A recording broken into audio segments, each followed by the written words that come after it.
toy. We're wanted men.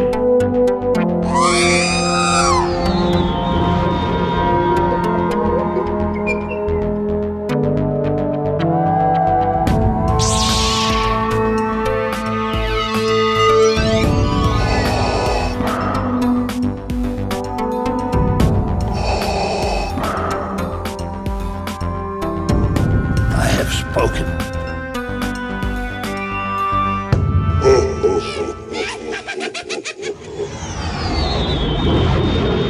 Welcome to episode 242 of the Smugglers Galaxy podcast. This week I was smart and looked before we started recording. We got Jason, and this week we've got our buddy Chris Leddy on to talk. Leddy, I don't know, dude. Leddy. You did it right. You did it right the first time. You were right. You were good. You threw me off. You laughed, and I'm like, did I pronounce it wrong? Because we just talked about this. We're just gonna, he's a big Ahsoka collector, and he emailed us a few weeks ago and was like, hey, let's, I'm kind of doing the same thing you're doing with paring stuff down, and let's, I'd love to come on the show. So he looks like he said he has podcast experience, and looks like there's a good mic there. So let's see what kind of trouble we can get into today. Exactly. Guys, how y'all doing this morning? Doing well. Doing good. Awesome. Can't My mic was complain. really loud in my ears, so I was like, whoa. Is it better now? It's better now. So how's we already asked how things are going. It's Microphone issues aside. yes, Yeah. microphone issues aside, computer issues aside. We have no gremlins, so Yet. fingers crossed. You just Fingers invited them into the chat. Dang Sure it. did. Did Jinxed us. you pick anything up this week? No. No. This is going to be It's gonna a be thing. boring. I did get an email from somebody that they were sending me something, so I don't know when it's coming. I have a suspicious package coming today, so I guess next week I will have a get. Just remember, if it's white powder, don't touch it. Yes. I might have a fun time though. Yeah. Or not. Yeah, Don't if want it's to the wrong white powder. Yeah. Right. Oh man. For me, I'll lead off. Like I've been on a buying freeze. Mm. I told myself not to spend any money in the month of April, but I did receive something recently, and the Hot Toys 1/6 scale Sabine Wren from obviously Ahsoka series. So that showed up, and finally set it up, and the thing's amazing. The head sculpt is like spot on, and my girls have already claimed the loft cat that comes with it. So. That's right. You're part of what? 6 scale scavengers? Yep. Yeah. I was a co-founder for that podcast and YouTube channel and stuff like that. It's been pretty much dormant the last couple of years, but still active Facebook group. But So is that Chopper Yep. the sideshow shop? Yeah. yeah, the Hot Toys Chopper. Hot Choice. So, Yeah. That's such a yeah. good looking. I know, it's so cool. It's got all the attachments and everything, and it's That's beautiful. Got all do the everything. arms and the detail. Oh yeah. Yeah, it's That's pretty awesome. sweet. So, but yeah, I've got some of the other characters from that series on pre-order. The Ahsoka the White figure released in Hong Kong recently, and I've got that on pre-order. That'll show up in a month or two. And then got young Ahsoka on pre-order and Hera. So I'm not doing the whole complete line, but just picking and choosing. Yeah. I'm getting my first Hot Toys this year, too. Really? Yeah, I'm getting Ponda Baba, Walrus Man, Dr. Ezavon, Labria, and Greedo. You're going all in. Going all in just for the Cantina ones, and I'm not going to do... Like, there was a Gargadin. I didn't get that one because I don't think that was actually in the canteen. I think he was outside watching. But who knows? Maybe he was in the shadows. Yeah, there you go. He was peering, like peeping Tom in it. Yeah. So, Yeah, you got to have your limits, yeah, that's it. I'm not going to do all of them. The only experience I have with Hot Toys is in 2017 at Celebration. I walked up to the booth. I just missed a a giveaway because they do Twitter giveaways and stuff. Yep. Sideshow will. And I was like, oh, I just missed your giveaway. And they're like, well, hold on, I might have something for you. And they handed me one of the black art, the Imperial R2 units. Hmm. And then my son was like, hey, what about me? And they're like, well, here you go. And they gave him a General Phasma, Captain Captain. Phasma. And yeah, but that's Chrome- Sabine. Yeah, I mean, Chrome hey, Dome. Wow. Huh? Okay. Chrome Dome. Chrome Dome. Yeah, she looks great, but I don't know. I guess I'm just like that figure. You're like, it's $200 and it just doesn't do anything for me. But I'm sure that Sabine is pretty awesome. I look at her and Yeah. yeah. Yes. It's amazing. Some of the photographers like on Instagram, the Mhm. poses and stuff they can get these figures into and the fight scenes and everything. It's insane. I'm like struggling just to get a stand-up pose with her holding her helmet. Right. So, I think that's what kills me about a lot of these things is you see all these people that can pose these toys and yeah, you're right. I have trouble standing mine up and I may give them a little bit of a turn and then they fall and you're like, that sucks. yeah. Yeah. I've had a few fall off my shelf. I don't have like the best setup in my basement here, Mhm. but like, yeah, my girls have bumped the shelving unit and figures have fallen down and stuff. And I'm like, oh my gosh. It's tough when they're that, that pricey. Right. Yeah. Yeah, I had to move some stuff because I had a bunch of ceramics, bootleg ceramics, and I just had them on a shelf. And my wife had one of her girlfriends come over with their boys, and of course they're playing lightsabers in my room, and I'm like, those need to get moved because somebody's gonna bump into that, and there goes thousands of dollars worth of ceramics. And yeah, Yeah. Especially that Yeah. Jabba. I didn't realize how rare that Jabba was that you have. dude, that Jabba, I had our buddy Jim messaged me, and he offered me like triple what my wife paid for it because he was like, I've only seen two, and yours Yeah. is a third, and yeah, those are hard to come by. I didn't even realize how hard that was because my wife, she would like scavenge, just online and she found a lot. It was the Ewok, the Jabba, and a Vader for like $150. And I was like, okay, grab them. And I didn't Yeah. realize that Ewok and the Jabba was like insane. Yeah. I mean, it's to the point somebody has a mold and is making modern versions of them, and they're going for $300-400. Holy cow. I Yeah. didn't even realize that. Yeah. Some of those niche areas, there's certain pieces that really command, top dollar. And it's good to know that stuff when you're out hunting for things. Right. Yeah, I only need the Leia, so I'm kind of keeping my eyes open for her. Last one, I think, was on Deal or No Deal, and it was out of Canada, and the guy wanted like $200-300. So on time, and then I'd have to ship it from Canada, and I'm like, no, I'm good. You don't want to pay the tariffs and everything. Right, exactly. Plus, then you're shipping. I don't like shipping that stuff, especially Yeah, it's from tough. out of the country. It scares me. I get it, man.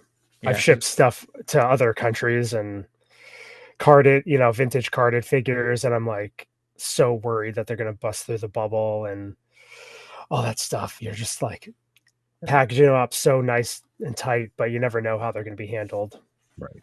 Right. And then I've shipped something and then like a month later it shows back up on my doorstep. And then by that time you don't have the messages between the guy anymore because it's been so long and you got to wait for him to message you going, hey man, what happened? And then thankfully I was able to ship it back to him and it made it. But those are always scary because, it's several $100s worth of stuff. And it's like, I can't cover this.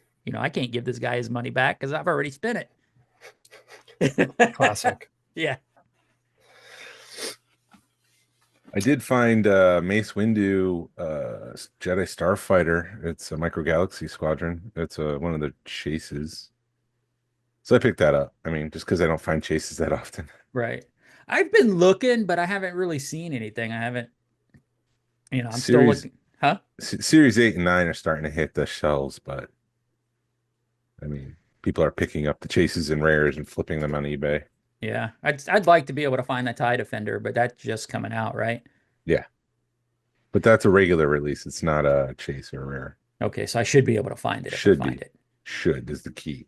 Right. So you found that on the store shelves? Yeah. Nice. Yeah, I found that at a Walmart. I'm like, well, I guess it's only $12. I'll grab it. Yeah, I don't pick up too much stuff these days, but every time I walk through Walmart, Target, I mean, it's still, there's nothing. There's Yeah. nothing up here in New Hampshire, so it's just like there must be a few handful of people that just come through and wipe everything out, and I don't know. Yeah, or maybe it's just so out and it's not a major city, so they don't get a large quantity of item.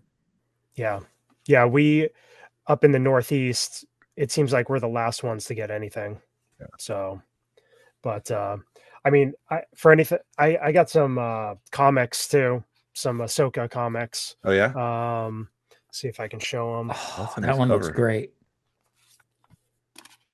And then Thrawn, Thrawn, number 6, yeah, number 5. yeah, and then some of the just easy to get variants. So, Yeah. but So nothing crazy. is that a comic adaptation of the show? Yeah, yep, That's right. You got yeah. to go to Boston and see it on the big screen, episode I 5. did. I did. How was it? It was insane. That Yeah. was such an awesome experience. I know David Quinn had me on his podcast to talk about that experience, but yeah, it was FG De Robertis sent me a link. He's like, hey, there's this like Lucasfilm lottery thing, check it out. And so I did, and I just applied for it, and I ended up winning a VIP pass to AMC Theater in just outside of Boston. Yeah. And yeah, it was so funny because like all the other winners were all droid builders and 501st. And I'm like, I guess I'm a podcaster.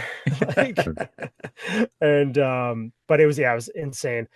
It like was awesome, but it also ruined the show for me because every episode after that was such a let down presentation wise Yeah. that it kind of it was one of those things where amazing experience, but I wished every episode after that was on the big screen. And I can imagine. yeah, it was pretty sweet. Did you like Ahsoka the entire season? I like on a base level, I enjoyed the series, but like when you start thinking about the story and some of the character choices that they made, I get I lost it on a few areas, but I'm excited to see where the things go next. But yeah, there was definitely, I kind of tried to go in with no expectations, but being such a big Ahsoka fan and Yeah. like Rebels fan and like all that stuff, it was kind of hard not to get a preconceived idea of what I wanted to happen. So, and not much of those things happened. So Yeah. What about you, Glenn? Because I don't want Chris's answer there to influence you, but here we are 2 years. Was it 2 years out? Something like that. yeah, Just do you still like that Yeah, season? Or I still enjoyed it. The only thing I don't like about it is it feels like all we did was flip-flop people. So yeah, all of a sudden you've got Thrawn and Ezra in the known galaxy, and now you've got Ahsoka and Sabine in the unknown galaxy at Peridia, and you're like, you made us go through 8 episodes to do this. So that was a little bit of a letdown. I really wanted to see a reunion, a Rebels crew reunion. Hopefully we'll get that in season 2 because Zeb is rumored to. They've actually said that Zeb's going to be in season 2, so fingers crossed we'll get a reunion. I know when Ezra said, "Hera, I'm home," I cried like a little girl. At the end. But no, I'm kind of in the same boat. I don't want to overthink things because then you ruin it. yeah, You just want to take it at face value and just be like, I'm just glad we got to see our friends one more time. yeah, absolutely. I mean, that's kind of, I'm like glad that it happened and we got it, and I can revisit it and take it in as much as I want to. But I'm not an Ahsoka fan or whatever anymore because it didn't like quite hit my expectations, on all the levels. Right. So, yeah, I'm still excited for the next season. And yeah, do I wish they made some different character choices? Yes, but this is what we got. And, I'm okay with it. So how do you feel about Sabine being a Jedi? I mean, like in a vacuum, it's cool, Right. but like just I think it was really the speed at which her force abilities like took effect Mm-hmm. in the show. I know like she had done training and stuff with Kanan, back in the day, but yeah, that was not. I wasn't too crazy about that part of it, but I mean, I think like aesthetically, they nailed the character and everything, and there's Mm-hmm. definitely parts of the character that I really enjoy. I think some of the stuff where Sabine and Ezra meet, and it's like there's no like huge embrace and like Mm-hmm. like all that. Just some of that part of it didn't hit for me. When Ezra showed up and Hera was there, Mm-hmm. it's like I get your feelings, Glenn. Like Mm-hmm. absolutely that reunion, but like they could have like again ran to Right. each other and embraced each other and stuff like that. So I don't know. I'm nitpicking honestly. So, Right. but I think yeah, I'm curious to see where things go. I'm hoping it like takes another level, Mm-hmm. on each side of the galaxies that they're in. We see a lot of stuff happen. So Yeah. They've missed a couple emotional beats. Like in The Force Awakens, Chewie walks right by Leia after Han dies, and it's just okay. slow down and think for a second. Yeah. Yeah. I think some of that, I don't know if it was the directors or the way it was written or whatever, but clearly, there could have been a little bit more emotion put into it. I think, I before Ahsoka basically transforms into Ahsoka the White. I wasn't crazy about like her from an emotional standpoint either. Those first few episodes, Yeah. but I I don't know. We could nitpick about this stuff all day, but hey, we got Star Wars, and um, Yes. that's a good thing. Yeah. But you've been an Ahsoka fan since the start, like I was saying before we started recording, ahead of the curve almost. And like, what about Ahsoka made you think, you know what, I'm gonna start collecting her. I'm gonna start getting those prototypes. I'm gonna start because like everybody else was hating her, and they were just Yeah, saying Lucas again ruined Star Wars by including this kid. right. I mean, my story is a little bit. Um, I wasn't collecting her when the movie came out and the toys first came out. I mean, I saw the movie, um, and I was at a different part of my life. I wasn't actively collecting at that time. Hmm. Um, and we are also in a recession, so that Yeah, didn't that didn't help. yeah, It took quite a while. It really wasn't until the 2015 the ramp up, Force Awakens and like that fandom started kicking back, and I started getting back into collecting. I had started a new job. I was on the road all the time, and I was everywhere I was going. I was looking at like Facebook Marketplace, and I was like, "Oh, I wonder what is out there for Star Wars collections and collectibles, whatever." And I started buying up all these loose collections, but not vintage. I was buying Clone Wars era hmm, collections, vehicles, figures, all this stuff. And I started going through those figures, hundreds of figures. And I'm like, man, there's so many of this girl? Who is this girl? And so then I started putting two and two together. I'm like, oh my gosh, that's a girl from the Clone Wars movie. And then I realized I kind of known that the Clone Wars series was going on, but I didn't watch it when it came out. yeah, Um, and then it was on Netflix, and I just binged it, and I like absolutely fell in love with the character. And I started doing research as we do when we find something new that we like, and just yeah. going in hard, all like looking for everything. And I'm like, man, there's not a ton of stuff. There is things out there, but there wasn't a lot for Ahsoka. Um, then she made her appearance on Rebels, and then it started building from there. It still wasn't quite, where it got to at the height. I would say things have died down in the last year or two. But yeah, so I started researching, and then in 2015 is when I got back into the hobby and started exploring like Facebook and the Facebook groups and started making connections and all that sort of stuff. And guys that I started becoming friendly with online, Stephen Ward, Justin Rowland, some of these guys, Brian Angel, Brandon Weiss, like Anthony Pagano, like everybody was into modern prototypes. And I was like, I don't know about this stuff. And I started researching, and then, yeah, the prototype, dude, I bought stuff at the right time. Yeah.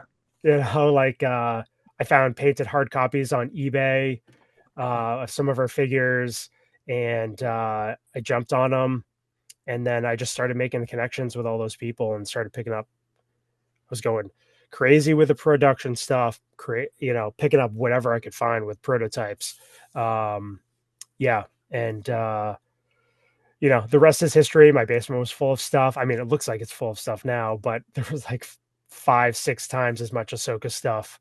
But yeah, it just, the type of character she is, like that resiliency, the determination to be, who she thinks who she is. She's not trying to be anything else. Like, she realized, these things that are, don't quite dry with me. Like, I'm being accused of stuff. Like, I don't think I can do this. I'm going to forge my own path.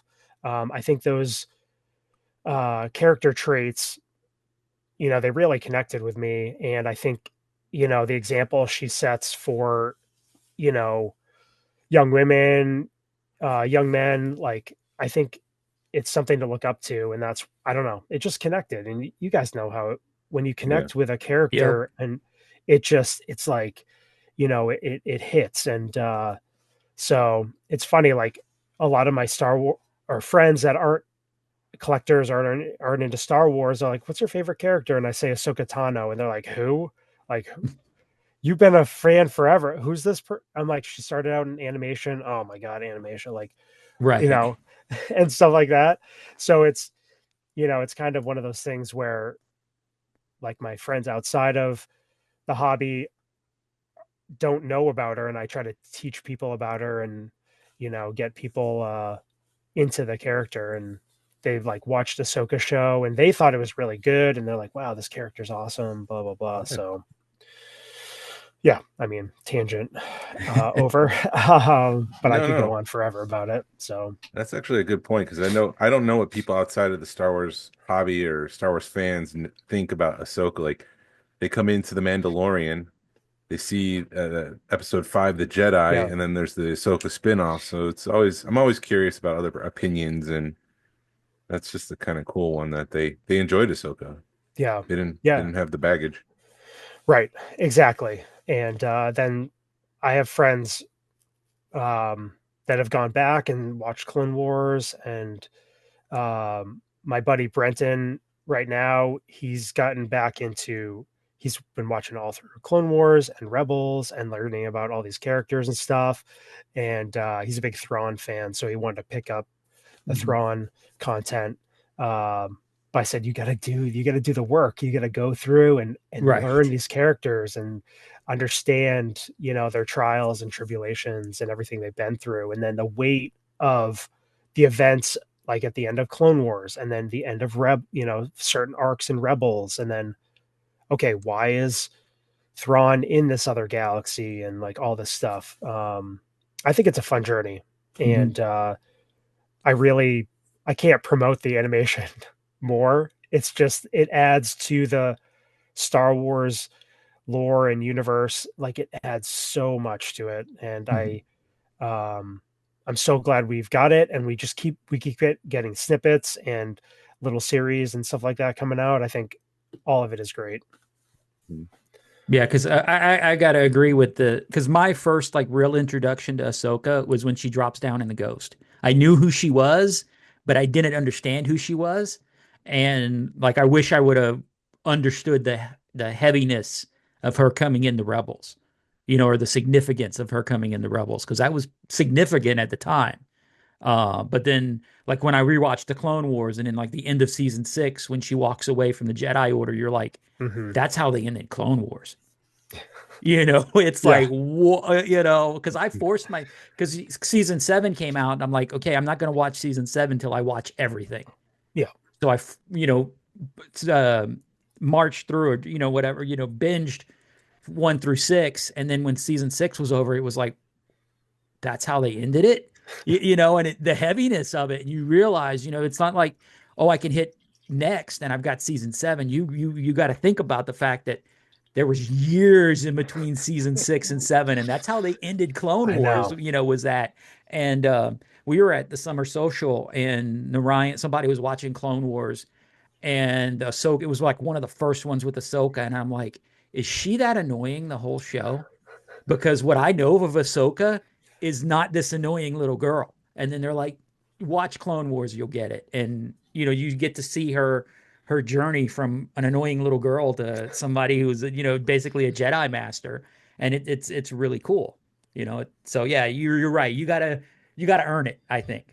Earn to understand where all these. You can't just jump in and be like, oh, I'm a Thrawn fan. It's like, have you read the Timothy Zahn books? Do you Yeah. know about? No, well, there's like 6 of them. Go read them.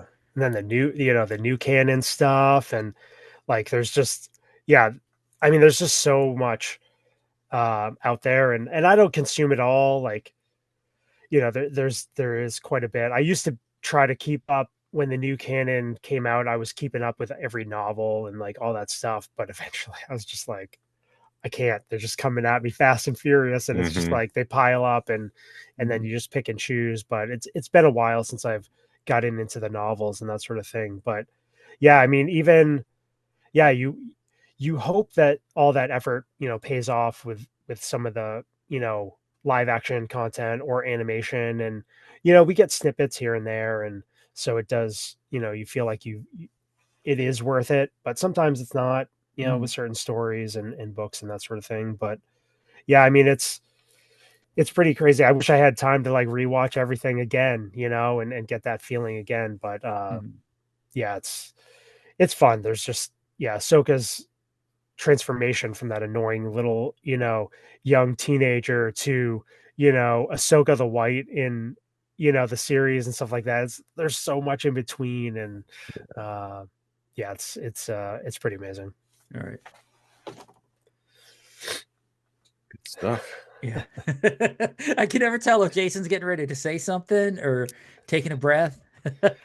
No, I was just trying to figure out what I could add to that. I mean, I know that George Lucas was not as involved after season 1 of the Clone Wars, so Hmm. they're able to step back and let Ahsoka mature a little bit because he's the one that kept forcing the fart jokes Yeah. in that Yeah. first season.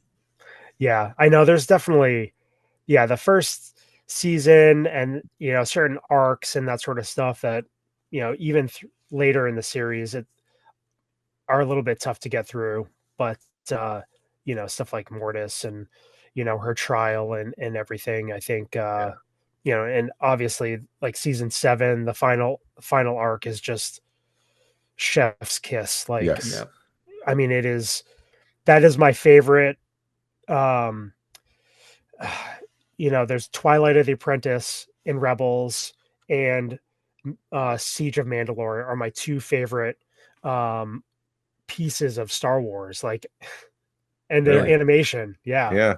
And I grew up a Jedi, Return of the Jedi kid and all that stuff. And I just, yeah, every time I watch those, I'm like, Yeah. like waterworks. It's like, the nerd feels and Mhm. all that. I just, I can't, get enough of it. And I mean, Celebration Chicago, I got to do the Clone Wars season 7 panel and talk about, like that anticipation. And I mean, I was sitting with Justin Rowland and David Quinn, and like, most amazing experience ever. And so like for that season, especially the last arc, to hit the way it did, like, meant Mhm. that much more. And I'm like, I was at that panel when they showed, the footage and saw the whole lineup there, all the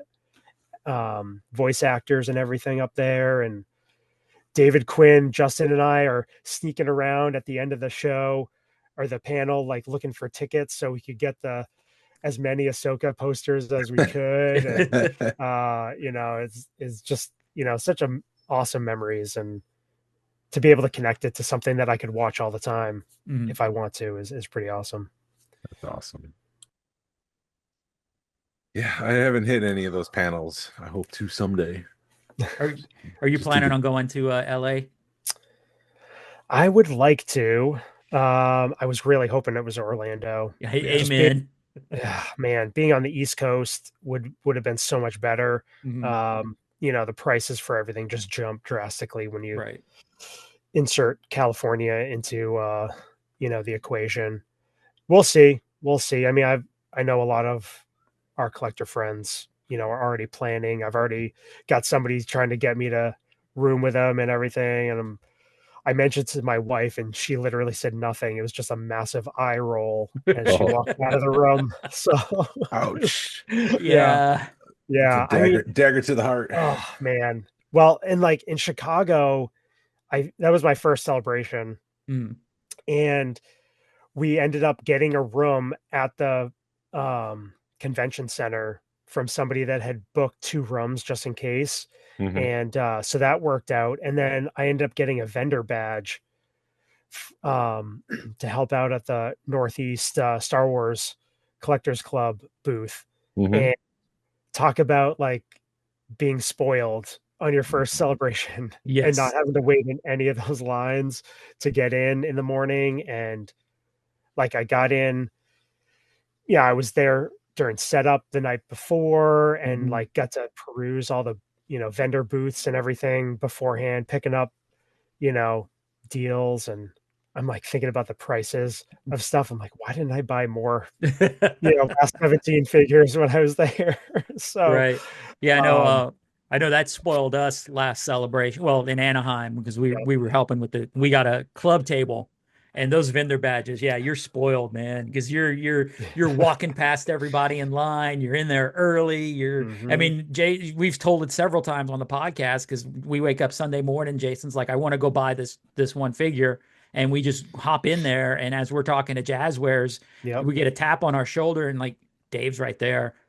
So I mean, it was just stuff like that, and then having freaking Ewan McGregor drive right past us.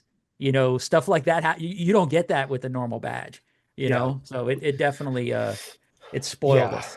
Yeah. I don't, it would be really hard to have a regular pass going in, especially after seeing all the stuff going on with Celebration Japan and the, queuing up in lines that go to another queue, and you're like, what the heck is going on? And, but yeah, I mean, the downside was that I had a pass to Celebration Chicago, but I sold it to help recoup. So I wasn't able to like get into any of the huge panels. I could only get into the ones that were, first come, first serve. And I wasn't part of I couldn't get any of the like exclusives and that sort of thing, but it was totally worth it. It was totally worth it.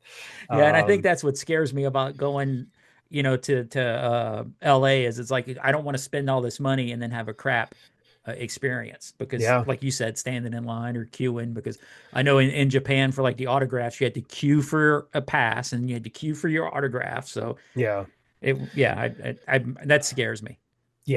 I was pretty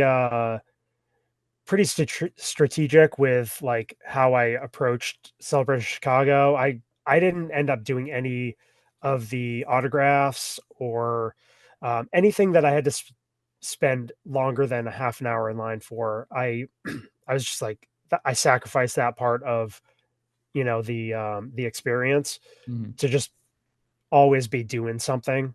And it was just, I wish I had, because like guys, my people I was rooming with, I roomed with Justin Rowland and Jesse Cedar Soberman. And, Jesse comes back and he took a picture with Billy D. Williams, and, and I was like, oh man, that's so cool. And other friends were getting photo ops and that sort of thing.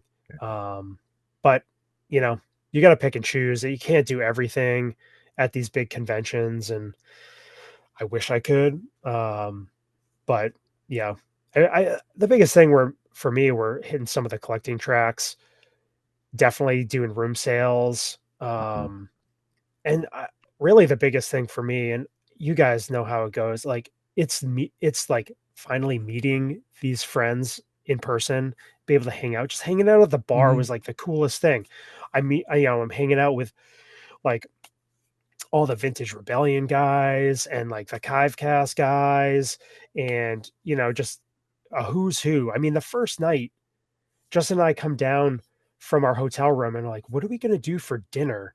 And then we bump into Todd Hudson, and he's like, "Hey, what are you guys doing?" We're like, "I don't know." He's like, "Come with us. We got a van." And we get in the van, and like Matthias Rendell's in there, and Brian Angel, and the famous Fluffy, and like from the Kivecast, like all these like well-known people, and we're like, what the heck? And we just go to this insane steakhouse in Chicago, and we got our own room, and like Justin and I are like looking at each other like, I can't even believe I'm here right now with like all the who's who of the vintage collecting crew and stuff. So Right. I mean, that's what I think it's about, is kind of going with the flow. Right. So Yeah. That's what we kind of experienced a little bit in Anaheim. I was in Orlando in 2017, and that was my first real experience with it. And I didn't never got I was by myself, so I didn't know anybody, and but definitely going in Anaheim, because me and Jason roomed together. We made the trip together, and just knowing people, and you had those experiences where you're like, what are we gonna do? Or we're gonna go do this, and we're gonna, and it does, the friendships are what makes it right now. And that's what David Quinn always says. It's not about the stuff is awesome, but it's the yeah. friendships that we're at the point now where the friendships is what we're collecting. Oh yeah. I mean, it's amazing. Like I'm hanging out with people like collectors from, Germany, Australia, everywhere in Europe, California, just like Singapore, like we're all on the same tables and I'm like, just kind of taking it all in. And, it's just, yeah, that's the part that I really miss when it comes to these conventions. It's not like, I mean, seeing like some of the panels and stuff obviously can, be quite impactful, but I think really it's meeting up with people. And, yeah, I'm hoping to someday get down to, Rogue Fun, or, one of the summer socials down in Georgia. Cause, man, it would be pretty sweet. I got my, Rogue Fun. I was gonna Ahsoka-holics badge. I was gonna ask you if you remember the Ahsoka-holics. Oh yeah, founding member. So, but we have some up here in the Northeast. Usually the guys down in Connecticut and stuff will get together in New Jersey, but that's anywhere from 2 to 4 hours away for me. So it makes it a little bit tough. I miss those meetups. I've gone down to like Ross Barr's house down in Southern Jersey before, and again, amazing. Like the guys out in like the Saratoga area of New York, Tom Quinn, and all those Jason Thomas, and Fonz. I've been to Fonz Con before, like out in Syracuse. But yeah, with the young. Yeah, I know, right? I know. There's a Syracuse mention, and it was not from me, people. There you go. Woo. Yeah, I knew you'd like that.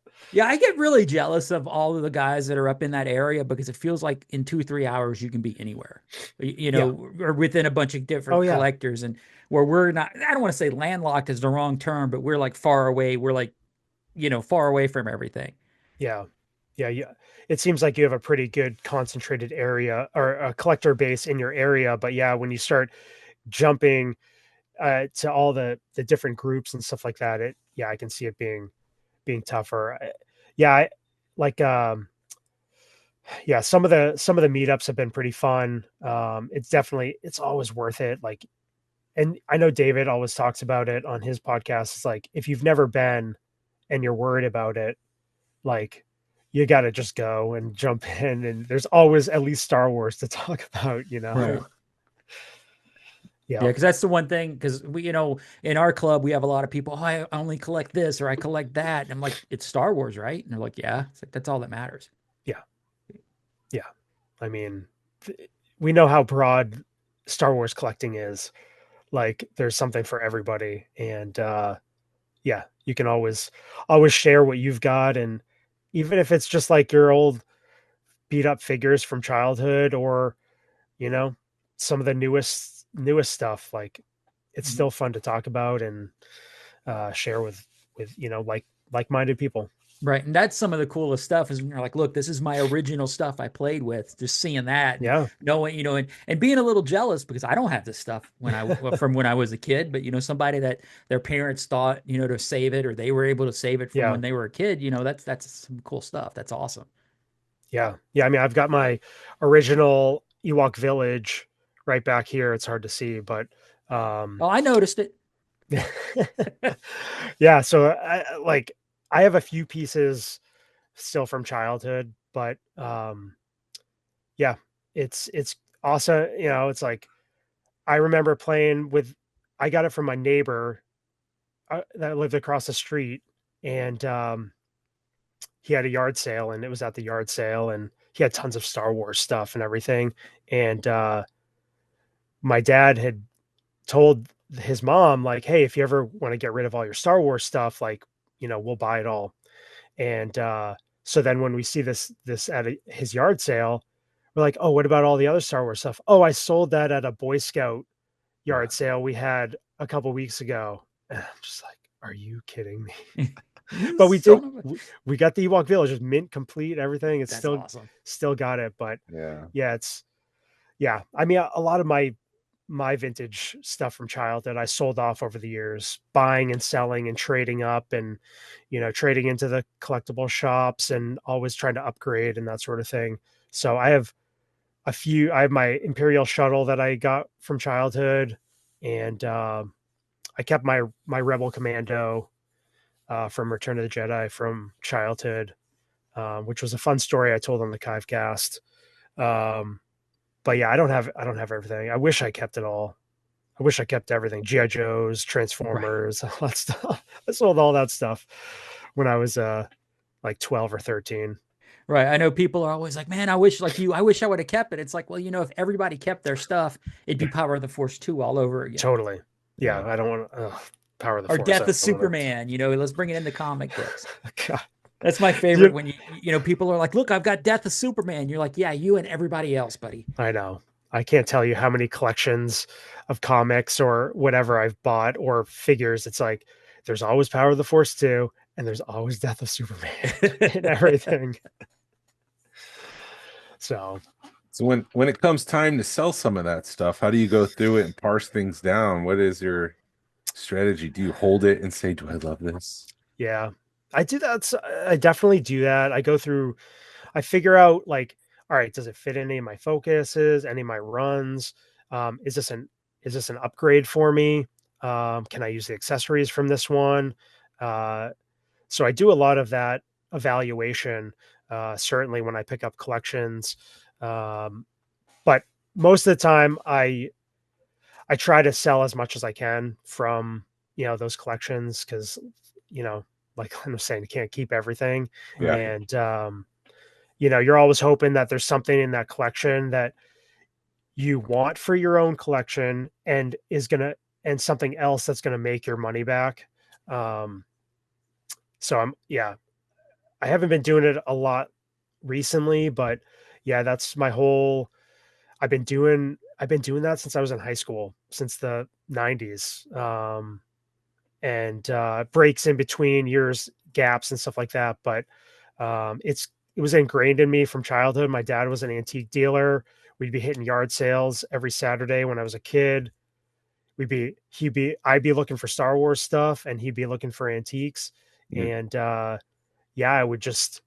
we had a local shop, and I would trade in, like 30 beater figures for like 2 or 3 mint complete figures, and kind of learned that. I got into eBay early in early 2000s, and But yeah, as far as like figuring out what to keep and what not to keep, like, I mean, it's fun going through stuff, but and the temptation to keep it a lot more than I Yeah. should is certainly there, because I Yeah. love Star Wars. I love collectibles. I love all sort, vintage toys, comics, trading cards, like all that stuff. So I've been a lot more hard on my views in the last couple of years of like what to keep, because yeah, when you have too It- much stuff, it becomes overwhelming. yeah. Is your collecting space a factor? I mean, like if you're obviously you're an Ahsoka collector, so if you Yeah. have this piece that you really like, but it doesn't fit on the shelf next to things, is that something you're like, it's got to go? Like, are you Yes. that hard on Oh yourself? yeah. Yeah. Well, Yeah, all my production Ahsoka, like I had all the carded figures, all the variations, like foreign variants, all the 2-packs, like everything. And I'm like, am I going to put this? My basement is not finished and we're not going to be finishing it. So like I have to be really, I have a few shelving units in the back.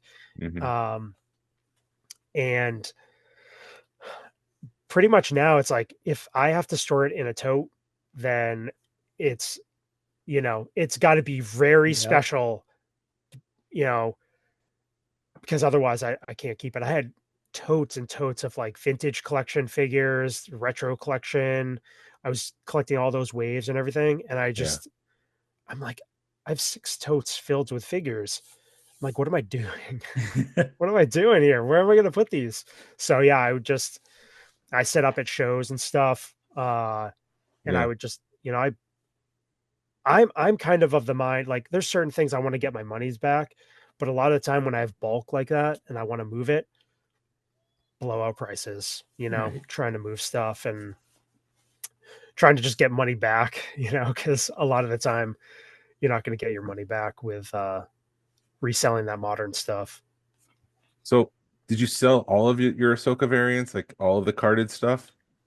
You kept some No, of it? yeah, I kept the few that I really I really liked. Yeah. I've got VC 102. Yep. You're the bane of your existence. Yeah. It'll never be Um, worth anything. yeah. But it's like, so I sold one. I had 3 variants. I sold 1 foreign variant. Actually the one above my head is actually for sale right now. But then I'm keeping the US one. It's like pristine condition, and I got it at Hmm. Celebration Chicago for $100. So like I have that memory attached to it, even though like the foreign variants potentially worth more. I'm Yeah. like, I'm just going to keep one example, some of her Clone Wars figures. I had like 4 variants, and I'm just like, you know, I'm kind of, it's like, I did that and I don't need to keep it. It's Yeah. something I accomplished. And a lot of these runs, like at one point I had, because I collect Rebel Commando for vintage Star Wars, I had like 35 different carded variants of Rebel Commando. Yeah. And it's just like, I didn't need it. So I started paring down. I got a whole bunch more I want to pare down. I just got 6 on a shelf, and that's what I'm collecting.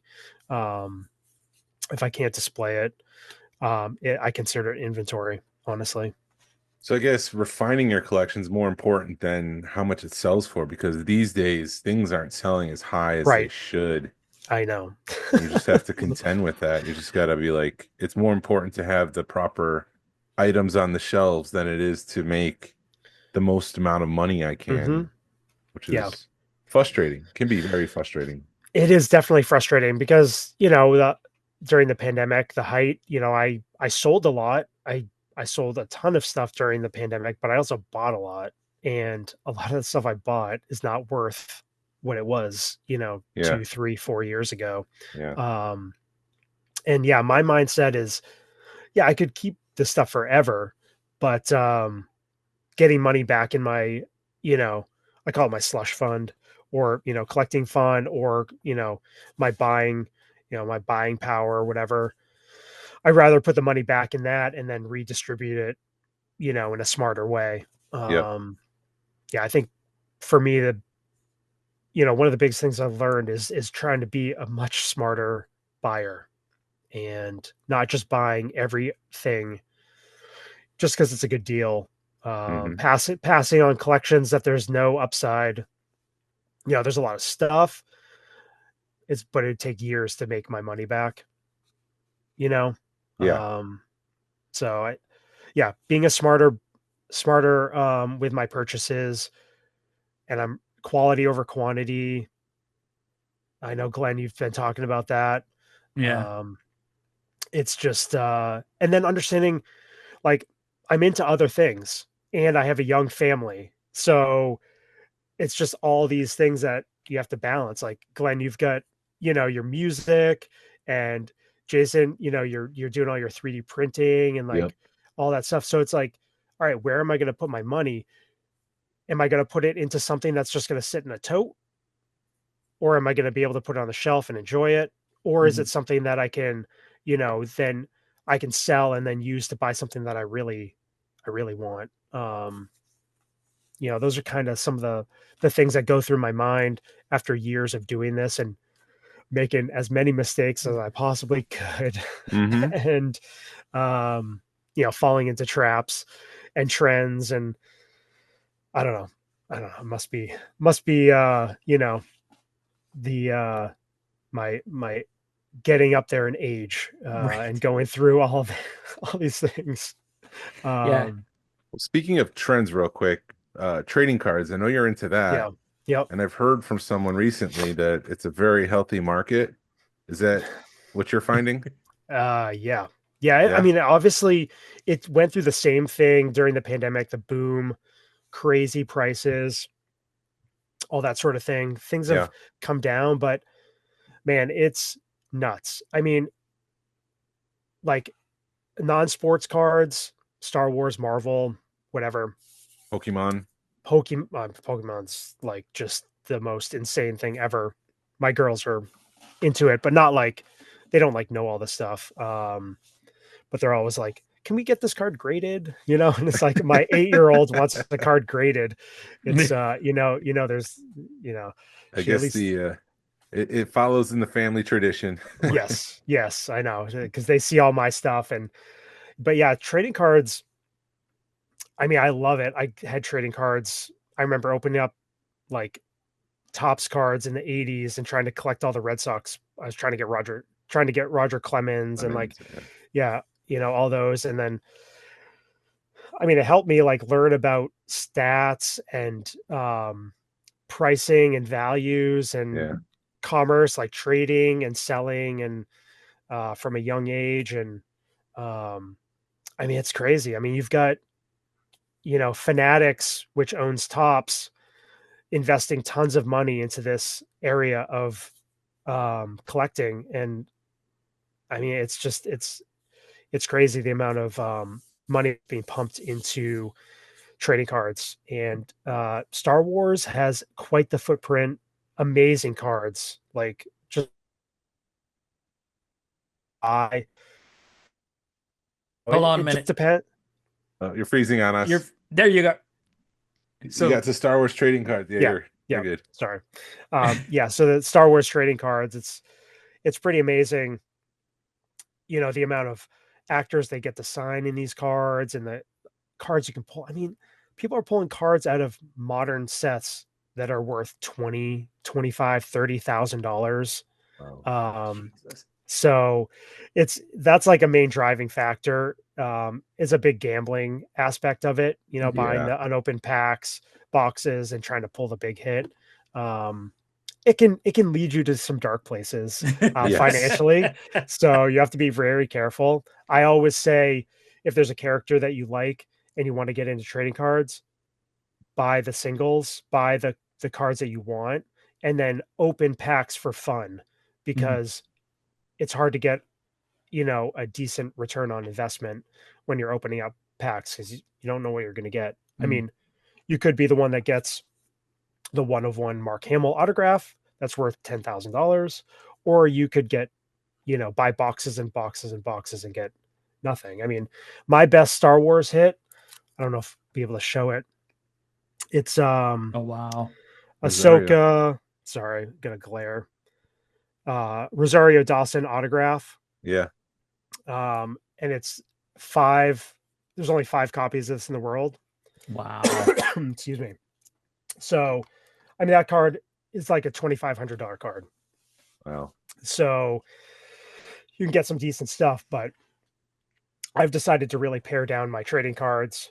I think I only have, between like some of the other stuff I'm into, I only have like 25 cards in my PC now. I had all kinds of art cards, one of one art cards, but the demand is so high for those right now, even though they're amazing artwork. It's like, I got other things I'm into. I'd rather sell them now while the market's hot. And, I can live with them not in my collection. Right. So, yeah, there's, it's understanding the market and like when to move something. And I've always been on the wrong end, like the downturn. I'm always selling all the best stuff at the bottom. So I'm trying to learn from mistakes. And, Yeah. but yeah, there's some amazing stuff out there. They put out, I don't know, maybe six sets a year, something like that. So there's always something new to pick up. I heard Yeah, there's that's like what. a I'm sorry. really rare. Sorry, I'll finish this up real quick. A really rare card out there that hasn't been publicly claimed or shown to be in existence. It's got like Harrison Ford, Carrie Fisher, Mark Hamill's signature on Oh my it, or gosh. something along those lines. Yeah. And obviously, it's before 2016, before Carrie Fisher passed away. So, Well, funny thing is, so Carrie Fisher, so with Topps cards, so that card I showed you, they'll do on-card autographs, but they'll also do sticker autographs. So like the actors will sign a sheet of stickers, oh, and then Topps can put those stickers on the cards. Carrie Fisher still has autographs being pulled out of sets coming out now because she signed so many stickers for Topps before she passed away. Same with wow. like Peter Mayhew and some of the other actors, Jeremy Bullock, and so on. So yeah, there was somebody that a couple months ago they pulled a one of one card that it folded out, so it was like a booklet and it had Yeah. 6 autographs on it. Wow. And it was like Carrie Fisher, Harrison Ford, Mark Hamill, Billy D. Williams, Anthony Daniels, and like one other original trilogy actor. Wow. Like Ian McDermott, I think. So, I mean, just some cool stuff out there. And Maybe yeah. instead of buying scratch off tickets, I'll start buying those. I mean, if I'm going to waste my money and throw the ticket out in the end, might as well I make it know. a Star Wars card. I know that's what I was telling myself. I just buy a couple packs and have some fun with it. And maybe I'll pull something good. But yeah. How much? Yeah, go ahead. No. How much does a pack cost? Well, there's all different varying degrees of sets. So Of course.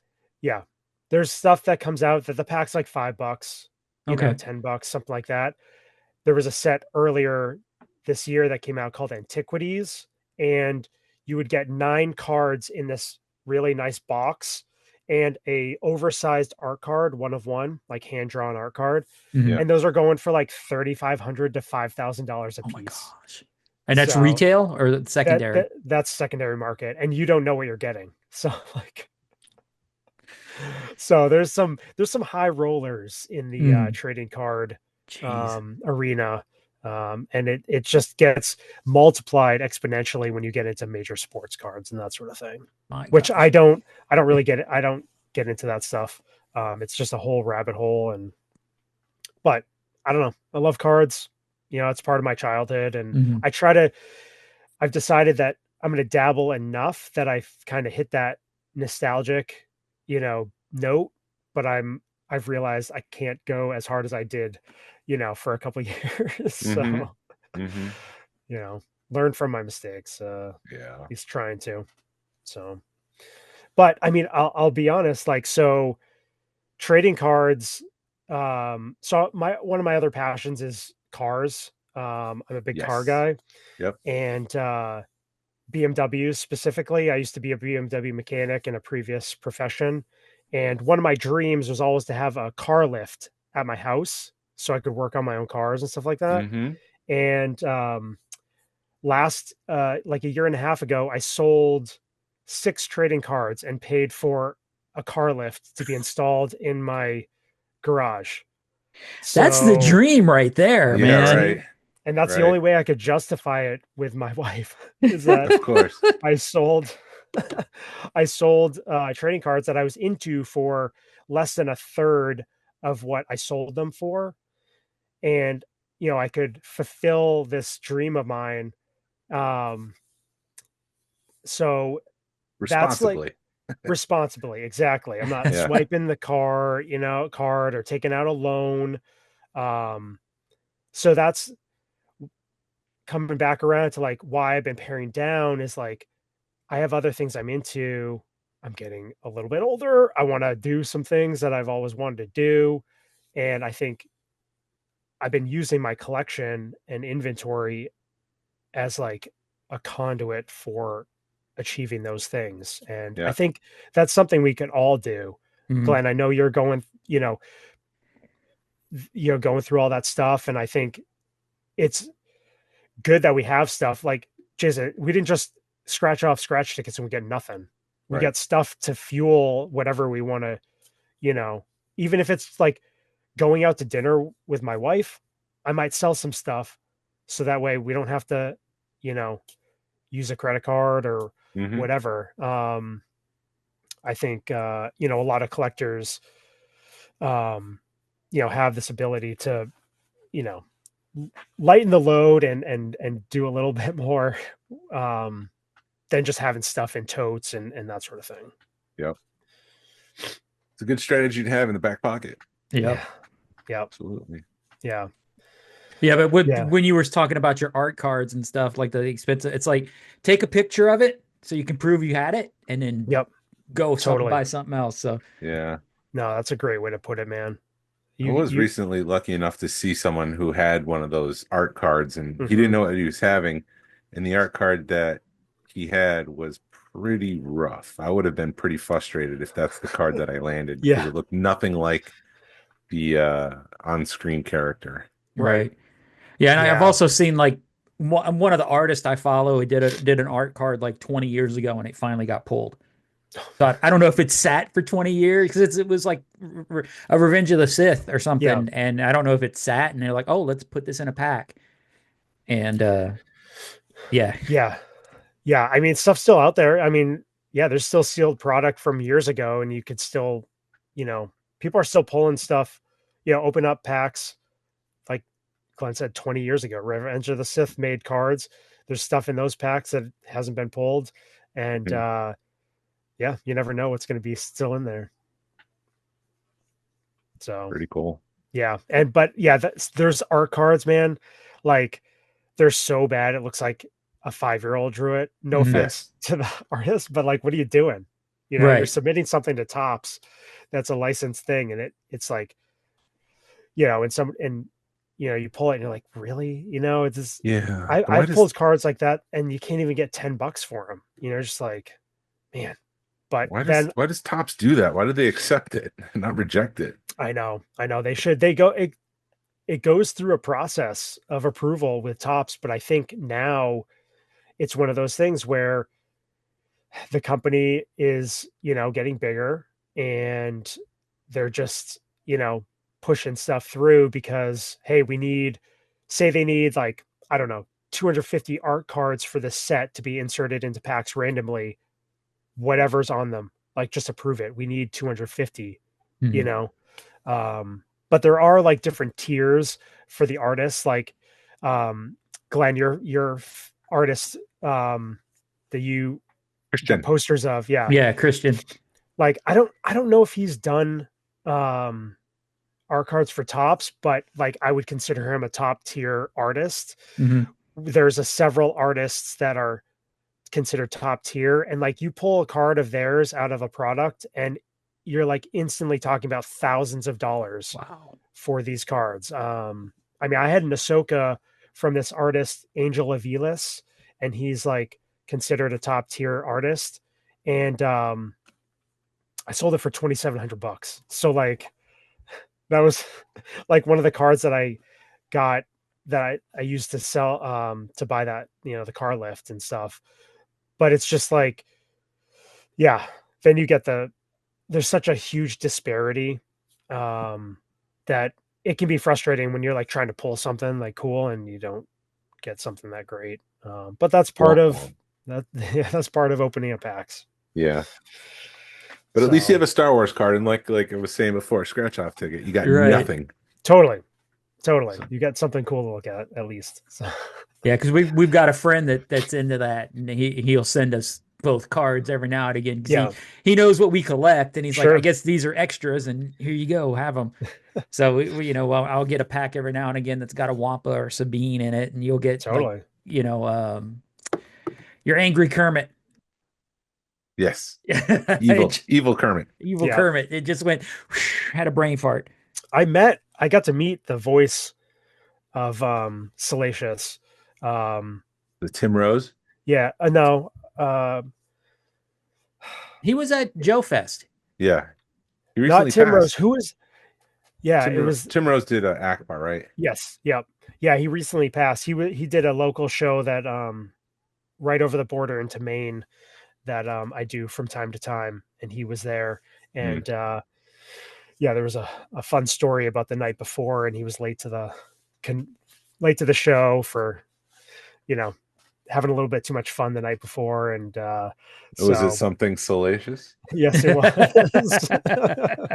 But we got to hang out with him, and I got his autograph and stuff, but unfortunately, passed away. Yeah. But man, it's there's just so many things you can collect, and it's hard to pare it down. I'm sure, the few things that you like. One of my buddies is like, I'm only collecting these 3 types of things, and I applaud him for being able to do that, but I can't do and it's like very minimal amount of things. I'm like, as you can say, like super eclectic, and I like too many things. That's Well, collect what you love, and you won't go wrong. Exactly. Don't collect for the money. Yep. Yeah. Well, thank you, Chris, for joining us this week. Yeah. Let everybody know where they can find you. Do you have like an eBay store or something people can check out? Yeah. Leddy's Collectibles on eBay. There's a lot of car parts on there right now. I hope to get more collectibles on there. But Leddy's Collectibles on Instagram, and then Christopher James Leddy on Facebook. And I'm in most of the groups. Most of the collecting groups. But appreciate you guys having me on. This was a great chat. And sorry I was long-winded a lot of those answers. No. But, it was great. We should have you on soon. Yeah, you should come back. Yeah. There's nothing worse than when you interview somebody and they're like, yes. Mm-hmm. Okay. No. Yeah. No, I mean, I've been podcasting since 2016. Yeah. So, and you're a professional. Slight retirement, but it's fun to get back in the seat. And anytime you guys want to talk about something that I might be able to help out with or add something to, definitely shoot me a message. Yeah. We'll have you back on when Ahsoka season 2 comes out next year. Yeah. We can cry together. I hope there's cry. I hope there's laughter. I hope there's all the feels. So hope there's an improvement there. Oh yeah. With that, thank you for listening to the Smugglers Galaxy podcast. If you could please leave a like and a 5-star review of the show anywhere you listen to podcasts. It really helps us out and points people to our show. You can follow us on social media. You can find us on Facebook, Instagram, and YouTube. Send us an email or message us. We love feedback. We'd love to make you part of our show. Our email address is smugglersgalaxy@gmail.com. Thank you to Alfonso Riviera for the Smugglers Galaxy logo. And thank you to Levi Waterhouse for the music. People, Sagrona Tima. Hashtag vote with your wallet. Pass on what you've learned. Be a positive force in the collective community. This is the way. This is the way. This is the way. Yeah.